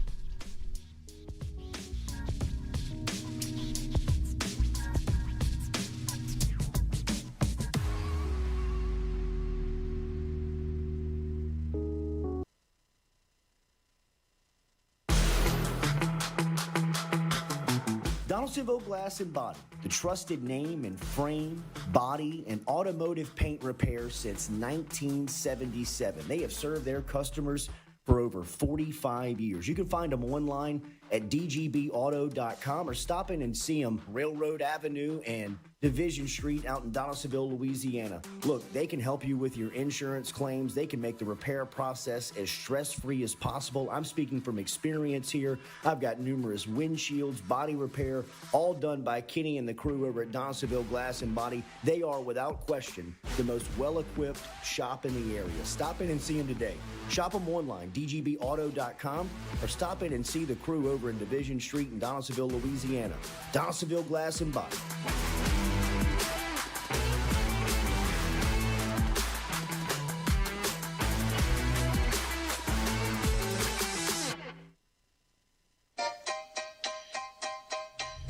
Hey fellas, it's Jordy Culotta for my friends over at Men's Total Health.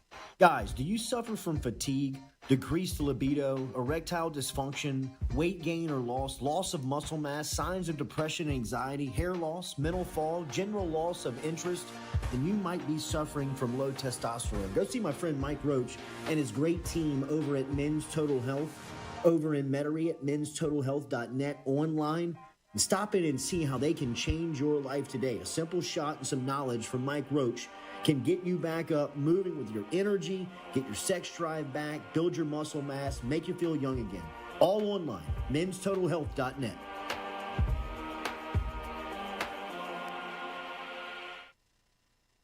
Red Stick Sports, a local staple in Baton Rouge to all sports fans, was founded back in 1981 and has remained a family business for over 40 years. Today, they still have the great selection on the floor, but they're also a leader in custom apparel for businesses, sports teams, and other groups. Take it from us, everybody over here at FM Digital Media. They help us out with all of our apparel. Let them help you out today. Go ask for Cody over at Red Stick Sports. Check him out online at redsticksports.biz. The Jordy Culotta Show is brought to you by A-Bears Lawn Maintenance. Commercial or residential, A-Bears Lawn Maintenance is ready to work. A-Bears can tackle all your homeowners association requirements. Call Blake at 225-485-8022. A-Bears Lawn Maintenance.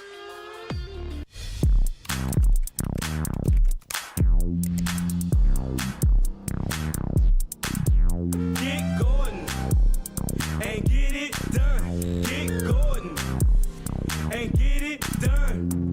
Corrects done. Personal injury done. Workers' comp done. Truck wrecks done. Get Gordon and get it done. Get Gordon and get it done.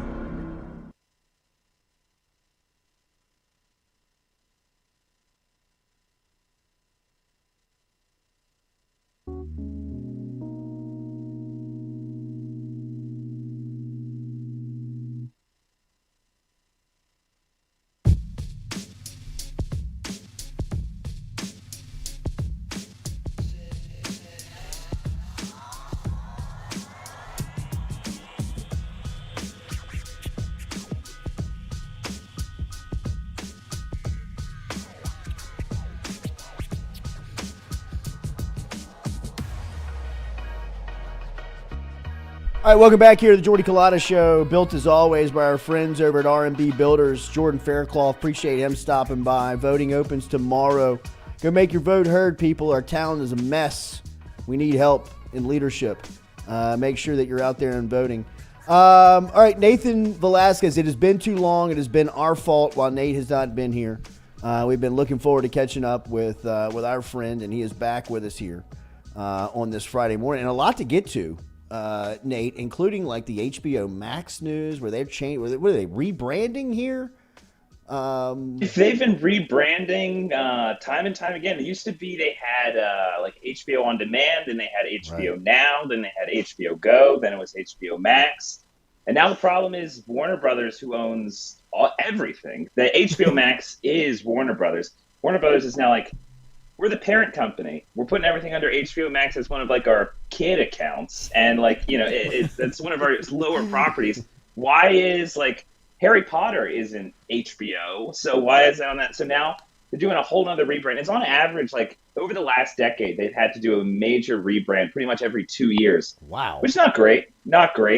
But I don't know. Also now their rebrand is now going to be just Max.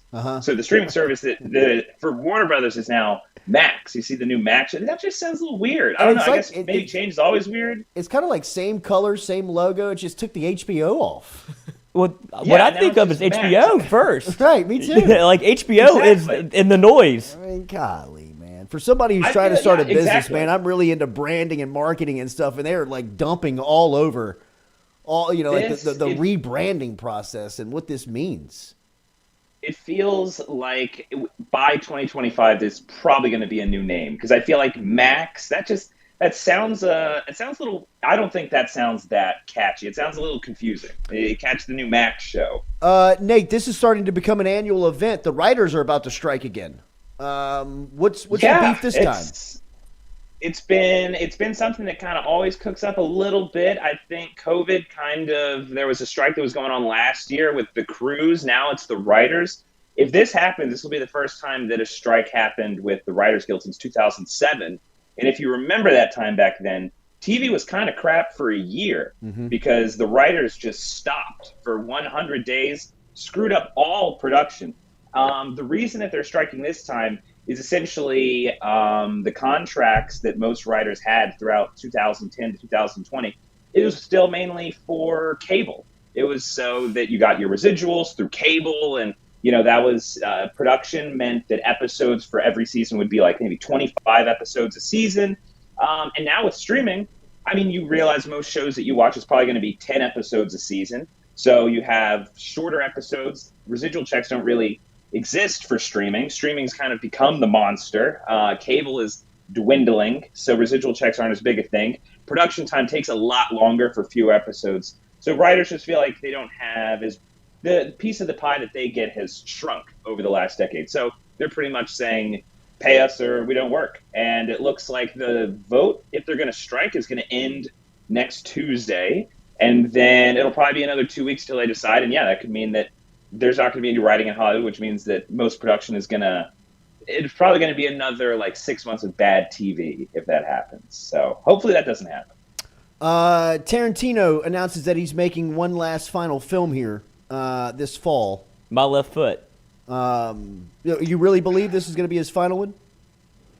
He's been talking about this now consistently for about 15 years. He says that if you follow Tarantino in interviews that he does, he loves kind of the dissection of movie history. And he says that generally whenever a film director starts to get closer to 70, they do not make good movies anymore. It's very rare for a director to kind of get closer to a director. At least he'll normally say the last 15 years of a director's career is never going to have their best work in it. And he likes to style his movies as like, Kill Bill is, when it came out, it was the 4th film by Quentin Tarantino. The Hateful Eight was the 8th Tarantino film. He said that whenever Once Upon a Time in Hollywood comes out, it's like, this is my 9th film. He's building towards his 10th movie. And it looks like it's going to be called The Last Movie. Or no, it's called The Film Critic. It was called The Last Movie originally. But yeah, he's calling it The Film Critic. He wants it to star Cate Blanchett. And it feels like it's probably going to be kind of a semi-sequel to the Once Upon a Time in Hollywood vibe. Kind of like the chill, hangout type of sun-drenched LA in the 60s and 70s type of movie. So we'll see what he does. I mean, he's been so consistent in saying that he's only going to do 10. I feel like it'd still be a shame, but I don't know. We'll see. It'd be sad to see him go. And I mean, hopefully he ends on a good note. If this movie sucks, then he better keep making movies. That's well said. I agree. All right, what are we reviewing on the 5-Minute Critic this week? Yeah, we've got, first it's going to be the latest episode of Succession. Succession's in its last season right now. The 3rd episode was last week, and if you have seen it, then you know exactly what I'm talking about. If you haven't, I won't spoil anything. But that, really trying to put hyperbole aside, might be one of the best episodes of TV I have ever seen. Like, put up the best episodes of Sopranos, best episodes of The Wire, best episodes of Breaking Bad. Episode 3, Season 4 of Succession, probably one of the best written, filmed, edited pieces of television out there. Story or acting? It would be all of it. I would say that the story is primarily the thing that makes it so memorable. But I mean, the acting is fantastic. The acting is still absolutely fantastic. So again, we're on the last season of Succession. Check it out. Catch up. Jordy, I know you're not big into Succession, but maybe, honestly, you could just watch this one episode. It would probably get you right back into the show. I'm doing it. And then Beau is Afraid, the new movie from Ari Aster, the director of Midsommar, the director of Hereditary, has come out now with a 3-hour epic starring Joaquin Phoenix. The director called it the Jewish version of Lord of the Rings. That does kind of track. It's kind of like a horror comedy about a loser who's trying to get back to his mom's house. He's like a 40-year-old. He's scared of everything. Lloyd. I'm not afraid. It's weird. I'm not agoraphobic, but I am a loser. Wait, is it Joaquin playing this role? It's Joaquin. It's Joaquin going full loser. If you see him in things like The Master, it's that type of weird role that he just throws himself into. It's funny.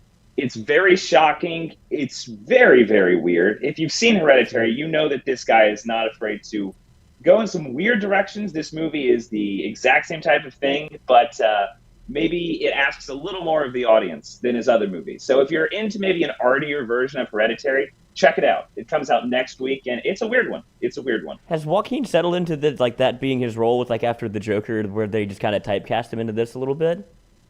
He does seem when I was watching the movie, I remember it's hard to kind of think about Joaquin Phoenix playing like the Emperor in Gladiator. Like he doesn't really go for that type of thing anymore. He kind of just he plays losers a lot now. But the type of loser that it's like with a Daniel Day-Lewis level of intensity. He throws himself into these like dangerous, strange losers on the edges of society. But he's also going to play Napoleon in a few years. So we'll see how that goes. It'll be strange. But yeah, no one plays loser like Joaquin Phoenix. He does a good job. He does a very good job at it. Nate, I was listening to a great debate the other day on a podcast, and a question came up, and I thought about you. Whose career would you take, Kieran Culkin or Macaulay Culkin's? Ooh, I think, and it's tough to say right now because Kieran Culkin, I mean, he's the one in the limelight. Has Macaulay Culkin? Do you have to take the life along? That's the question. That's a good question. That's right. That's right. I would probably go for Kieran. I think it's Kieran Culkin. Yes, Kieran Culkin. Kieran. I'd probably go for his. I feel like he's kind of got more. He's also in Scott Pilgrim versus the World. Very good in that. I'd probably rather take his. I feel like his is more of the. You hear all these horror stories of kind of what it's like to be in the entertainment industry. Feels like Kieran Culkin's got, the adult career. I'd probably go for that one instead, I'd say. Kieran Culkin, of course, plays, I believe, Roman Roy in Succession, which is an inspiration.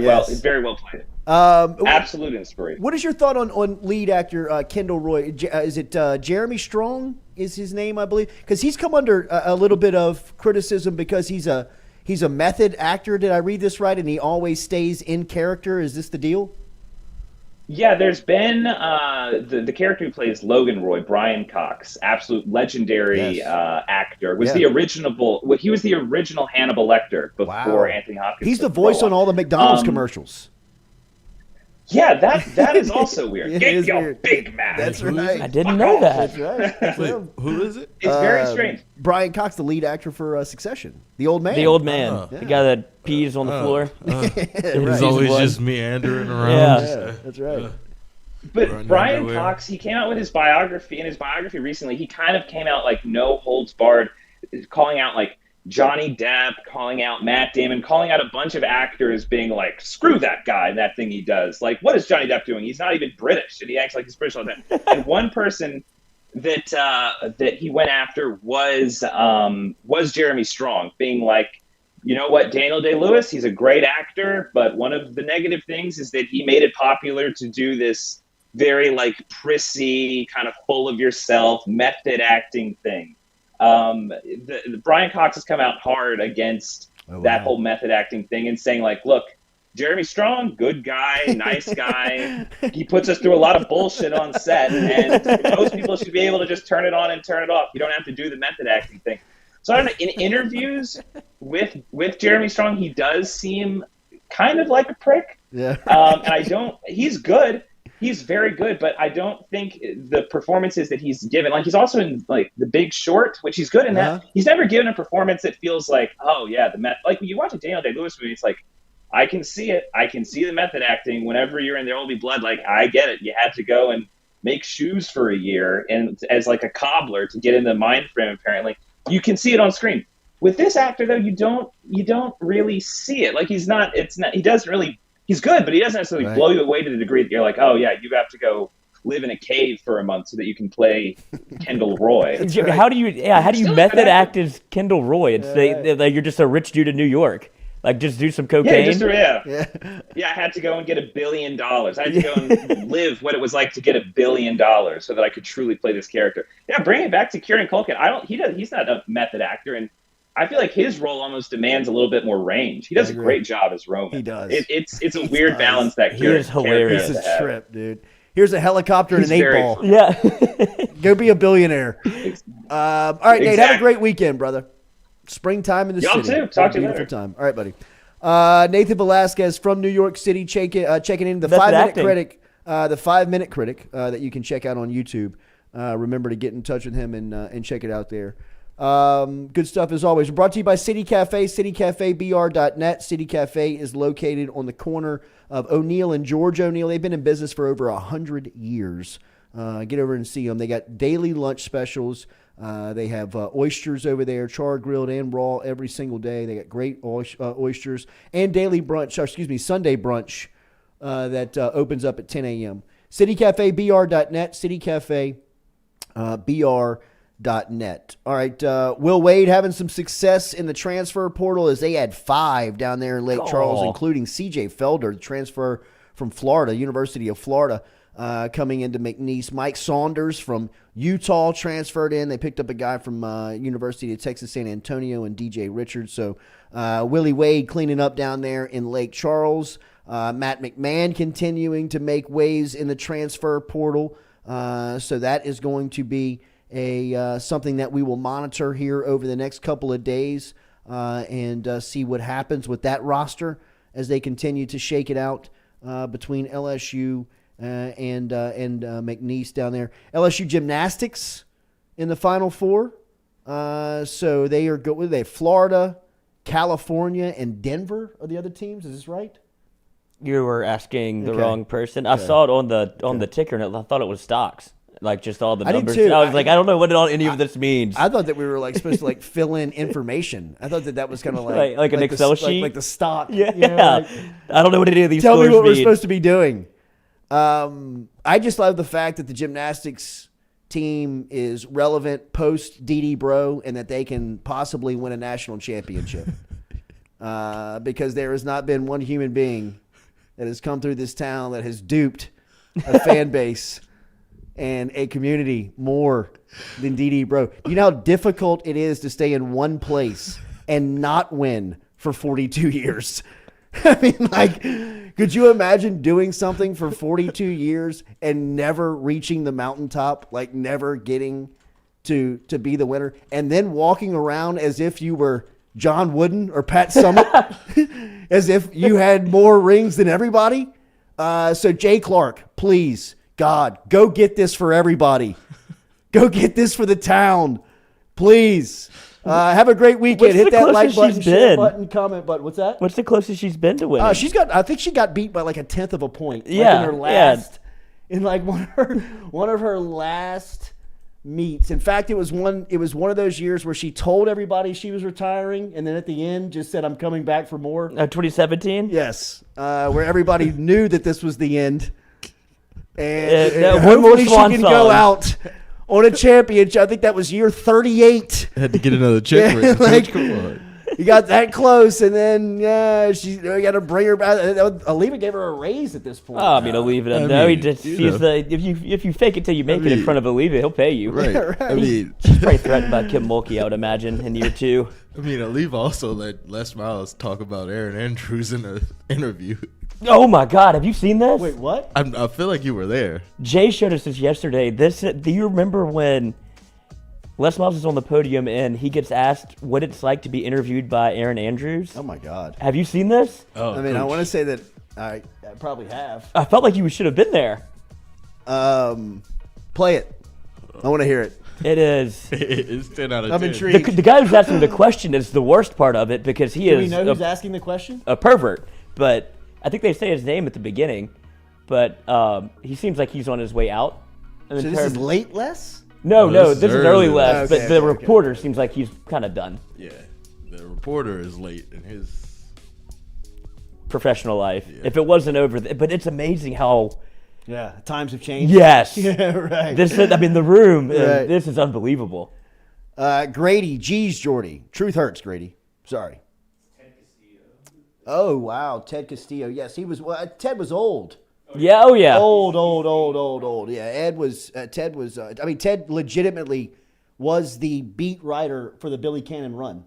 Like he was the beat writer for Oh, the Times. Jesus. Yeah, he didn't know what he was doing. He wasn't even lucid in here now. Right, Yeah. right. You got a lot No, going he was on, really Ted. curious about the Aaron Andrews. You touched me. Tell me all about it. Trust me. You'll see it here. Oh, yeah, this is young Les. This is back when he dyed the hair. Go ahead. One more question to cap my 80th year of following LSU football. There it is. Yeah. It has nothing to do with this game or the game before, but what is it like to be, and you can take the fifth on this. Oh, wow. What is Gives it him like to help. be interviewed by a sweet young thing like Aaron Andrews? Holy cow.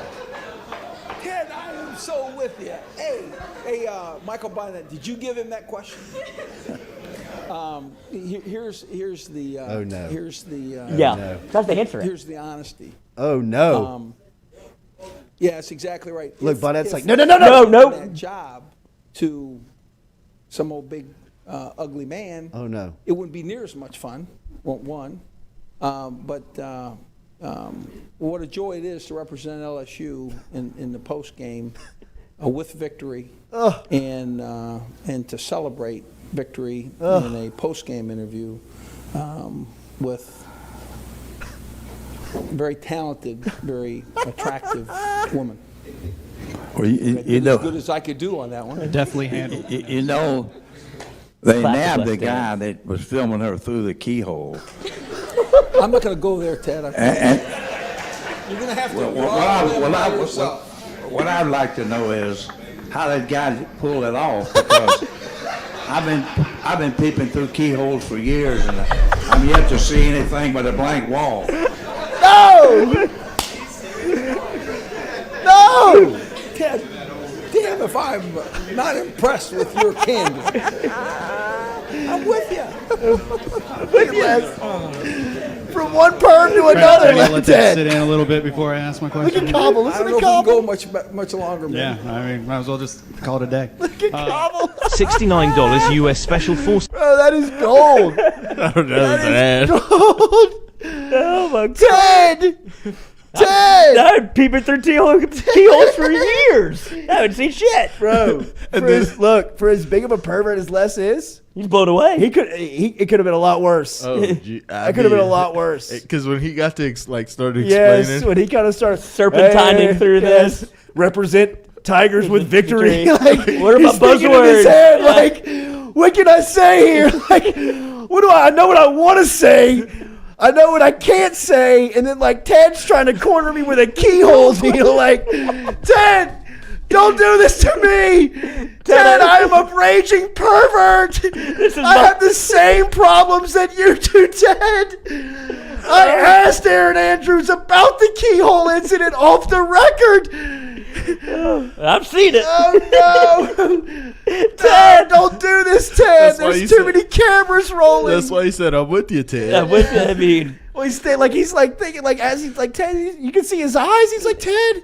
what are you doing to me? Ted, I know your pain. Don't do this. My Don't addiction. do this, Ted. I love The lights are on. He gives him the option to not answer. Yes. You can plead the fifth. I'm ready. He's like, I've been waiting on this question all day. What do you mean? Ted, look, I know you're on the way out, but don't take me with you. If that happens in 2023, oh my he gets God. canceled. Oh, Ted, what a legend. What a legend. I've been looking through peepholes for years, Coach. Not only work. Me too, Ted. I'm with you. I've been on the same time you've been on, Me bro. too. Victory. Where have you been on my Victory. Very talented. Bonnet, can you imagine Bonnet when Ted is reading that question and Miles is looking at him like Bonnet is probably like puckered up, just like, oh my God. I can't get up there oh fast my enough. God. Oh my God. We're about to lose it all. And then Les. We're about to lose it all. Then Les, Michael Bonnet, did you give him that question? No, I did not. Pull his microphone. Turn the microphone off. And Les, stop. The fifth, remember that one. I'm trying to save everybody's job, Les. Sweet young thing. 5 minutes from now, we could all be dead. We could all be pink slipped. And he does the classic Les. That was the hand on the stance, podium, the hand in the back, pocket. chest out. So proud of himself. His highlighted hair and the lights. He looked great. I am a raging pervert. Yeah. I'm about to let everybody know. I cannot. He couldn't get over Ted. He was. Oh my God, Ted! You're putting it out for everybody. They know. I mean, I'm gonna have to stand behind this podium for a little bit longer now.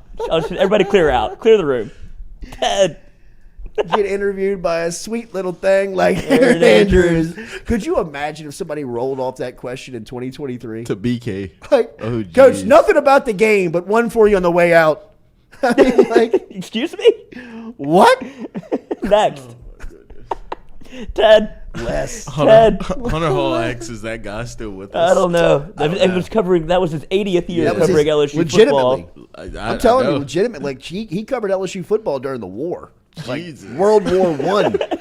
I mean, like, I'm serious, bro. He was at the Billy Cannon run. He was there for the silent season. He's been the COVID years. Like, it's not that quiet. I'm telling y'all back when the plague hit. Oh, this feels like 41. This feels like Harry Ravenhorse's first year with the Tigers. Y'all talking about Joe Burrow. I remember why he tittle. We had a young running back during that time named, what's the whitest name you can think of? I mean, like, oh, my God. Yeah, Ted. Like, I mean, like, whatever it is. I mean, like. Oh, my God. Have a great day. Hit that like button, share button, comment. Yes, LSU Longfellow down the field. LSU, yeah, that's right, that's right. And into the outside he goes. To the 10, to the 20. Crank up the horn. Make sure and tune into the postgame by Ted Castillo. Writer for the State Times. Covers And the Tigers looking for their first national championship. The Bengal Bandits. All right, have a great day. Les couldn't get over it. Ted, not here, Ted. R.I.P. Ted, I'm going to take a chance. R.I.P. Ted.